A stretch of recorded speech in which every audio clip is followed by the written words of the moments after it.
समीर अरोड़ा से बात करते हैं कि वो कैसे देख रहे हैं इस बजट को। हीलियोस कैपिटल के फाउंडर समीर जी, गुड आफ्टरनून। जी, कैसा लग रहा है टैक्स जो बढ़ा उसके बाद और मार्केट का जो रिएक्शन था, क्योंकि आप तो एफआई और डीआई दोनों ही हैं अब, तो आपका क्या व्यू है? तो मुझे लगता है कि एफआई व्यू के हिसाब से तो काफी नेगेटिव है और इंडियन रिटेल के लिए काफी का मतलब मैं आपको कॉन्टेक्स्ट में बताऊंगा। मेरे हिसाब से लोगों को ये नहीं सोचना चाहिए कि कुछ चीजों से फर्क नहीं पड़ता। मेरे ख्याल से 5-1% का डिफरेंस होना चाहिए, मतलब 5% मार्केट प्लस माइनस गिरनी चाहिए। और अगर वो नहीं गिरेगी तो 2 महीने बाद हम कहेंगे ठीक है, that mean the market has accepted it, तो फिर बाद में कभी वो रिटर्न्स में एडजस्ट हो जाएगा। लेकिन एक बात नोट करें कि लास्ट टाइम जब 2018 में टैक्स जीरो था लॉन्ग टर्म और फिर वो 10% किया गया, so on the budget day market fail 0.2%। Nifty आप देखिए, उस दिन लोग बोले कि अरे देखो जी 10% टैक्स बढ़ गया, लेकिन मार्केट तो खाली 0.2% गिरी।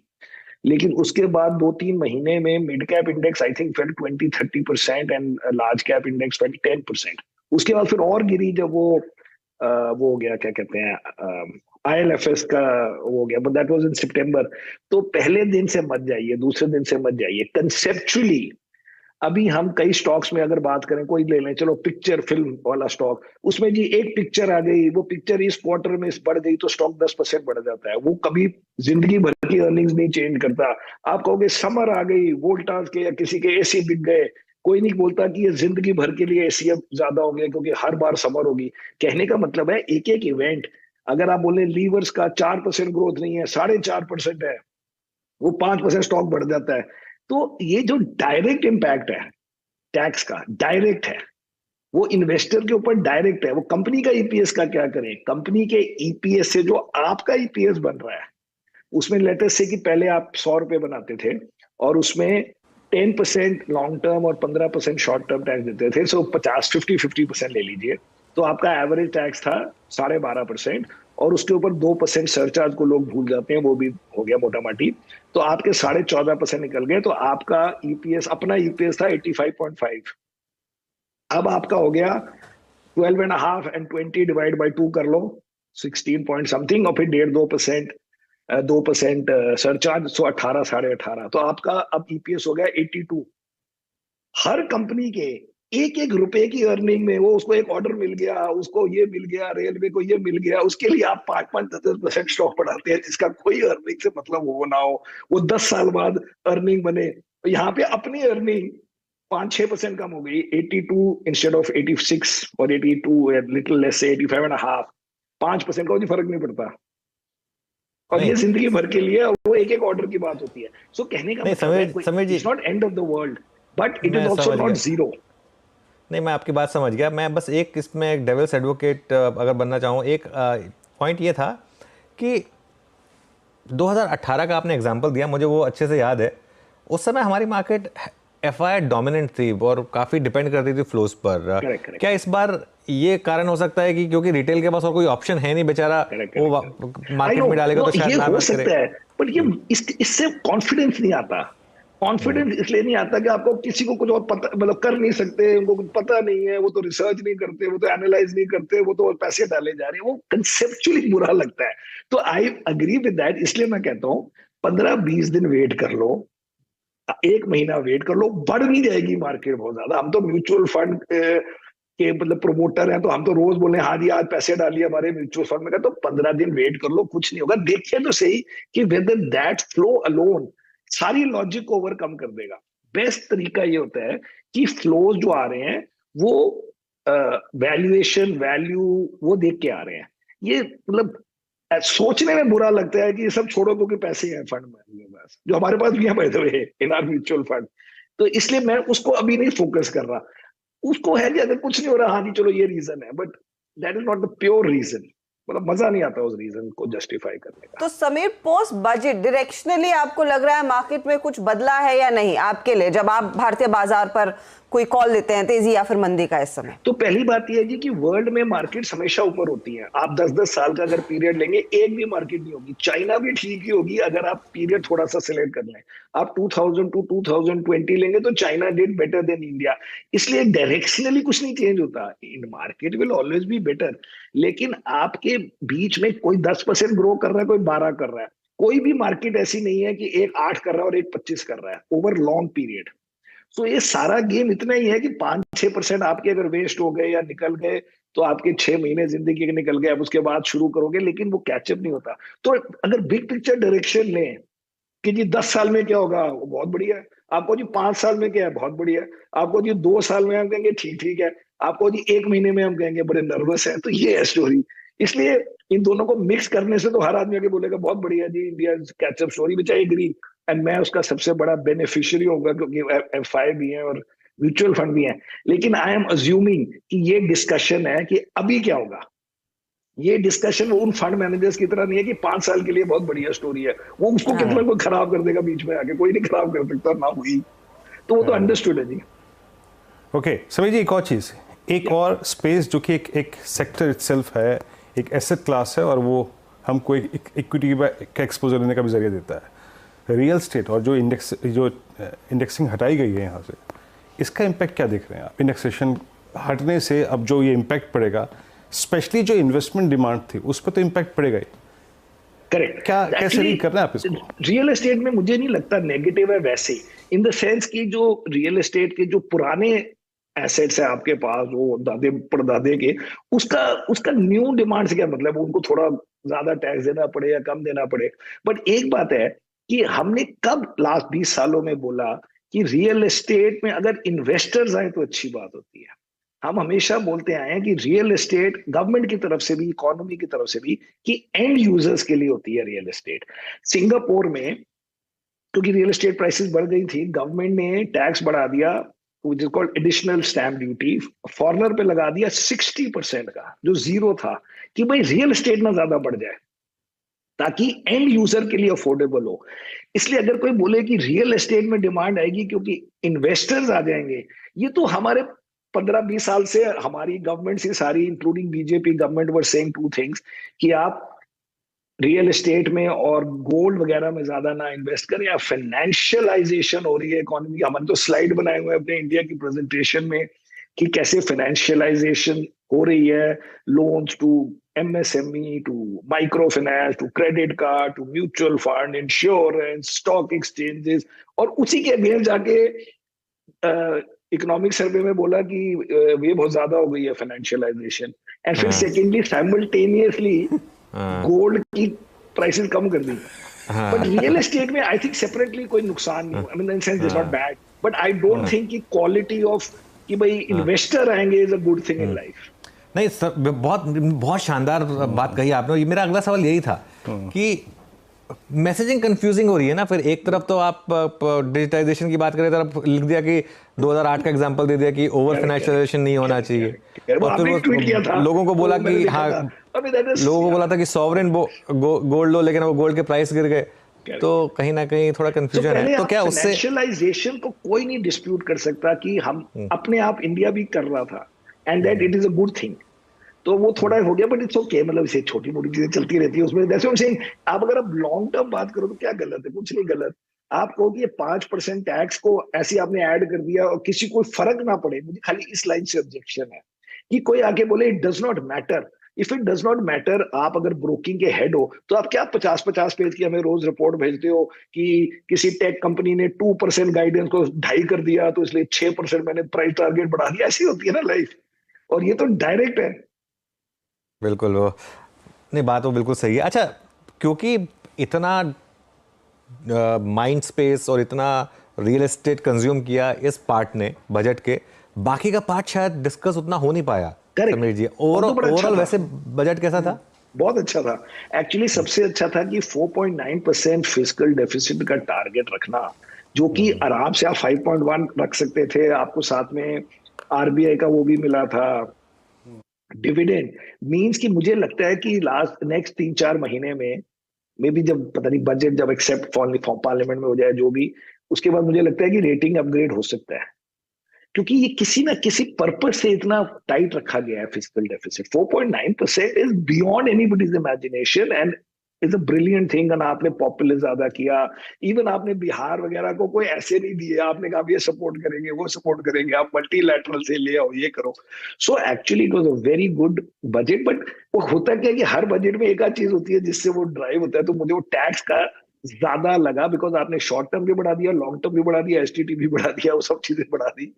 एंड उसका डायरेक्ट इम्पैक्ट समझ आता है। बाकी चीजें क्वालिटेटिव होती है, लॉन्ग टर्म होती है, बट वैसे बजट अच्छा था। फिर क्या इस बजट में मैसेजिंग है कि क्या सोच रहे हो, कहाँ पर पैसा बचाएं? टैक्स तो आपको देना पड़ेगा, कंजम्पशन पर फोकस कीजिए, जो कमाया उसको उड़ाइए, अच्छा पैसा खर्च कीजिए, उससे इकोनॉमी भी बढ़ेगी, ग्रोथ भी आएगी।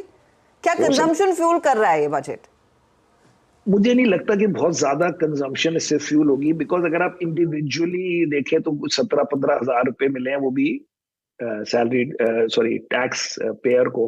बट मोर देन दैट हम तो देखते हैं कि हम स्टॉक मार्केट में क्या करें। सो स्टॉक मार्केट में many of these consumer companies, वो 6% ग्रोथ उनकी 7% हो जाएगी, मेरे को एक्साइटमेंट नहीं होती है, मैं क्या करूं ऐसी चीजों का। कम से कम 20% ग्रोथ वाले स्टॉक्स तो दिखाइए, जो कुछ कुछ हैं और वो पहले भी ग्रो कर रहे थे, जैसे हमारे ये Zomato type, Varun beverage type, वो देखते हैं सब चलेंगे। बट मुझे 5% का 6% हो गया, मुझे उसमें कोई एक्शन, मुझे इंटरेस्ट नहीं है इन चीजों में। तो मेरे हिसाब से financial sector still the best, जो आप बड़ा गंदा कर रहा है, बिकॉज उसकी ग्रोथ अभी भी 15% होती है। अभी भी एचडीएफसी बैंक 13-15% ग्रो करेगा मेरे हिसाब से, और ना तो कोई आईटी की कंपनी 15% ग्रो करती है, and none of the old traditional consumer companies grow at 15%।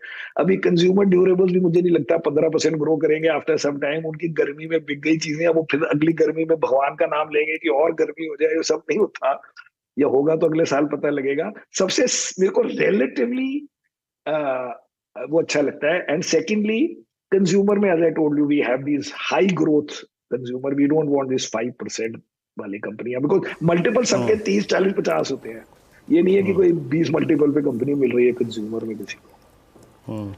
अच्छा समीर सर, अभी तक के इस अर्निंग सीजन को आपने कैसे रीड किया, स्पेशली जिस पर आपका व्यू डिसाइसिवली अब तक नेगेटिव रहा है? आई मीन, या फिर आपने कहा तटस्थ व्यू रखा है कि अभी आईटी को हम हाथ में लगाएंगे, है ना? आईटी, उसके नंबर्स कैसे लगे आपको? स्पेशली उसके नंबर्स में भी कुछ खास बात नहीं है, लेकिन अब मुझे लगता है कि एलिमिनेशन से आईटी सेक्टर इज बेटर। क्योंकि हम क्या है, आपके 7-8 सेक्टर है, अब आप एक एक करके उनके प्लस माइनस देखते जाओ। तो लेटर से फाइनेंशियल मैंने आपको बता दिया, लेट से आपसे कि आप कहते हो डिफेंस, रेलवे, आपको क्या लगता है कितनी स्टोरियां चलाएंगे, कितने सालों तक ये स्टोरी चलेगी, क्या ऑर्डर मिलेंगे, क्या होगा? हम सोचते थे कल कोई बोलेगा कि जी ये ट्रेन 500 ट्रेन हो जाएंगी, वो वंदे भारत हो जाएगी, हो जाएगी। अब कौन बोलेगा और कौन सुनेगा टिल द नेक्स्ट बजट? अब आप किस फ्यूचर होप में, किसी में था कि प्राइवेटाइजेशन हो जाएगी, फिर प्राइवेट पब्लिक हो जाएगा, कोई कंटेनर कॉर्प में हो जाएगा, कोई पीपीसीएल हो जाएगा, कहाँ हो किया वो सब। अब इसलिए मुझे नहीं लगता कि न्यू मनी को ज्यादा इंटरेस्ट होगा।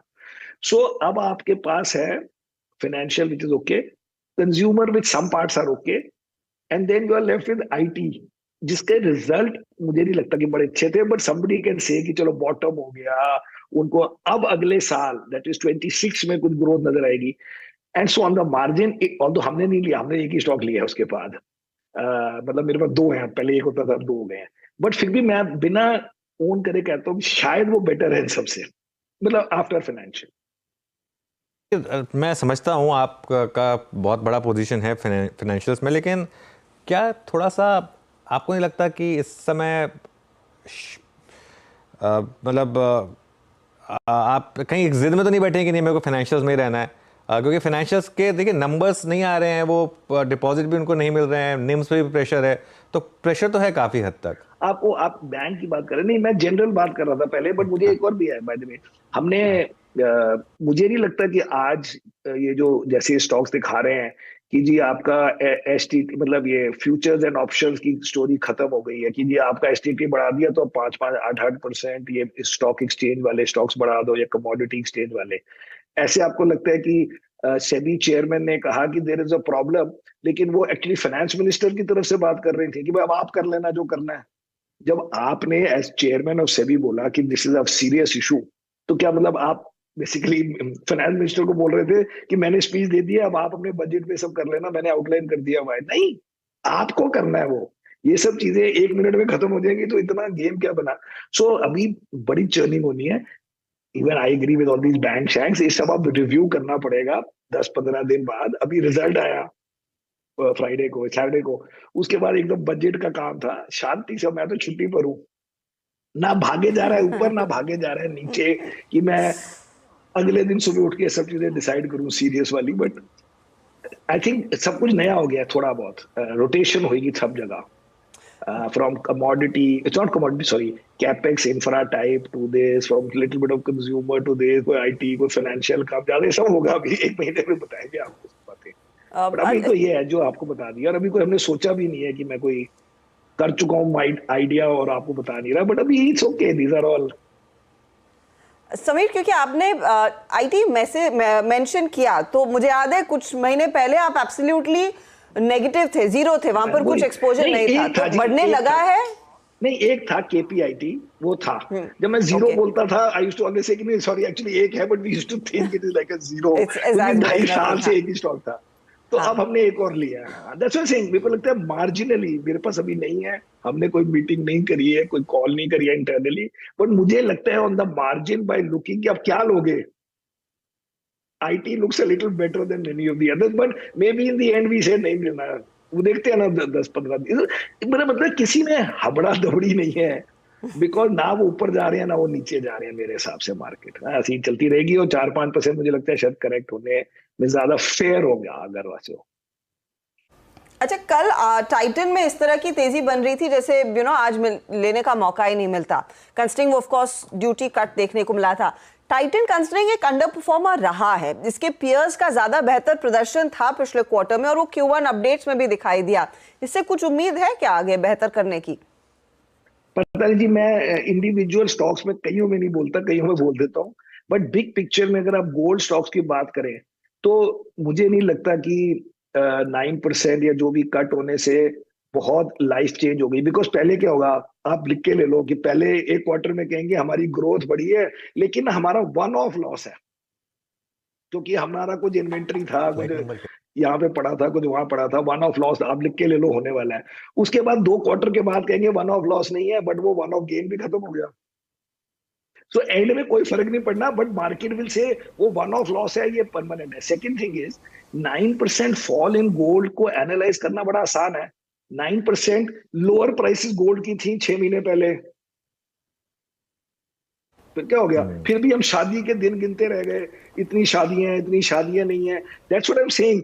बाकी चीजों में हम एक एक क्वार्टर की बातें करते हैं, इस क्वार्टर में शादी ज्यादा हो गई, अगले क्वार्टर में नंबर ऑफ डेज कम है। कंज्यूमर वाले कहते हैं ये 90 डेज थे, 91 डेज नहीं थे। वो IT वाले कहते हैं इस क्वार्टर में 2 छुट्टियां थी। इतनी ओवर एनालिसिस करते हैं, और सिंपल एनालिसिस नहीं करते कि आपका 5% टैक्स बढ़ गया है। सो आई एम सेइंग, मुझे तो लगता है अभी कुछ नहीं करने की जरूरत। मैं तो अपने आप बोल रहा हूँ, मैं तो लॉन्ग ओनली म्यूचुअल फंड वालों की तरफ से बोल रहे थे, मुझे बाद में गालियां देके आप हमारा क्यों बोल रहे हो। आराम कीजिए, 2 हफ्ते देखे तो सही क्या होता है। 2 हफ्ते आराम कीजिए। तो आप कहाँ आराम कर रहे हैं समीर? मेरे को सुना आप फ्रांस में? मैं फ्रांस में थी, हाँ। मैं जरा ओलंपिक देखने की कोशिश कर रहा हूँ अगले हफ्ते। अभी तो मैं नीस में हूँ। हाँ, ओलंपिक, अरे वाह। तो अब मेरे ख्याल से अगले हफ्ते शुरू है ना? हाँ जी सर, फ्राइडे से है, बट मेरे पास ओपनिंग सेरेमनी की टिकट्स नहीं है, उसके बाद से है। अच्छा, चलिए ओलंपिक